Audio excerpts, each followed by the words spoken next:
ആരും ഉണ്ടരുത്. നമ്മൾ വന്ന് നിൽക്കുന്നതാണ് രാമക്കല്ല് എന്ന സ്ഥലം. ഈ കാണുന്ന കല്ലുണ്ടോ? ഈ കാണുന്ന കല്ലാണ് രാമക്കല്ല് എന്നറിയപ്പെടുന്ന കല്ല്.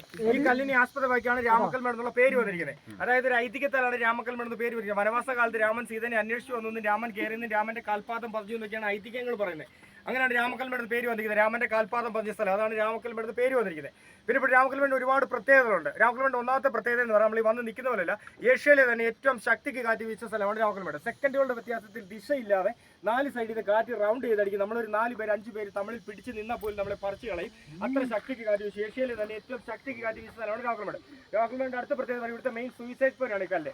ഇതിന്റെ ഹൈറ്റ് എന്ന് പറഞ്ഞാൽ സീ ലെവലിൽ നിന്ന് 3600 അടി ഹൈറ്റിലാണ് ഈ കല്ല് നിൽക്കുന്നത്. ഇതിന്റെ ടോപ്പിൽ നമ്മൾ വീഴുകയോ ചാടുകയോ ചെയ്താൽ അബദ്ധത്തിൽ ആരും വീണ്ടില്ല. വീഴുകയോ ചാടുകയോ ചെയ്താൽ മാക്സിമം 30-35 സെക്കൻഡുകൾ കൊണ്ട് തന്നെ ആൾ മരിക്കും, ബോഡിയെ താഴെ ചെലുത്തുന്നതാണ് പറയപ്പെടുന്നത്.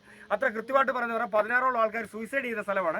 ഈ 16 പേരുടെ പോസ്റ്റ് വാട്ടർ പൊട്ട് വന്നിരിക്കുന്ന ഹൃദയം പൊട്ടിയാണ് ആൾ മരിച്ചിരിക്കുന്ന, ബോഡിയാണ് താഴെ ചെന്നിരിക്കുന്നത്. നിങ്ങൾ പത്രത്തിലൊക്കെ വായിച്ചാണ് +2 പഠിക്കുന്ന ഒരു പെണ്ണും ചെറുകിടെ കയ്യെ ഷാൾ കൂട്ടി കെട്ടിയിട്ട് രാത്രി 10 മണിക്ക് ഇതിന്റെ ടോപ്പിൽ നിന്ന് താഴ്ത്തിയാടി. അതാണ് ലാസ്റ്റ് ആയിട്ട് നടന്നേക്കുന്നത്. അങ്ങനെ 16ഓളം ആൾക്കാർ സൂയിസൈഡ് ചെയ്ത സ്ഥലമാണ്. പിന്നെ രാമക്കൽമേട് അടുത്ത പ്രത്യേകത 3 ടൈമിൽ 3 വ്യൂ ആയിരിക്കും. നമ്മൾ രാവിലെ ഒരു 8 മണിക്ക് പിന്നെ വന്ന് ഇതൊന്നും കാണാൻ പറ്റില്ല, ഫുള്ള് കോടയായിരിക്കും. മേഘം നമ്മുടെ അടിക്കട പാസ് ചെയ്യുന്നതായിട്ടും നമ്മൾ മേഘത്തിന്റെ മുകളിൽ നിൽക്കുന്നതായിട്ട് കാണാം. അതിനുശേഷം വന്നു കഴിഞ്ഞാൽ ഈ വ്യൂ കാണാം. ഇനി വൈകുന്നേരം ഒരു 6-7 മണിക്ക് ശേഷമാണ് വരില്ല. ഇവിടെ ഫുള്ള് ലൈറ്റ് വീഴും. ഇവിടെ ലൈറ്റ് വ്യൂ എന്ന് ഫ്ലൈറ്റ് വ്യൂ എന്നാണ് പറയുന്നത്. ഫ്ലൈറ്റിൽ യാത്ര ചെയ്തിട്ടുള്ളവർക്ക് അറിയാം. ഫ്ലൈറ്റിൽ ലാൻഡ് ചെയ്യാനായിട്ട് പോകുമ്പോൾ കാണുന്ന ഒരു വ്യൂ ഫ്ലൈറ്റ് വ്യൂ എന്നാണ് പറയപ്പെടുന്നത്. രാമക്കൽമേടിന്റെ അടുത്ത പ്രത്യേകത സൺസെറ്റും സൺറൈസും കിട്ടുന്ന സ്ഥലമാണ് രാമക്കൽമേട്. രാമക്കൽമേടിന്റെ അടുത്ത പ്രത്യേകത പറഞ്ഞാൽ രാമക്കൽമേട് എന്ന് പറയുന്ന സ്ഥലമേ ഉള്ളൂ കേരളത്തിൽ. ഈ കല്ല് നിൽക്കുന്ന തമിഴ്നാട്ടിലാണ്. നമ്മൾ ഈ വണ്ടി വന്ന് നിൽക്കുന്ന പരിപാടി കേരളം. ഈ കാണുന്ന തമിഴ്നാട് ഫോറസ്റ്റ് ഏരിയയും ഈ കാണുന്ന തമിഴ്നാട്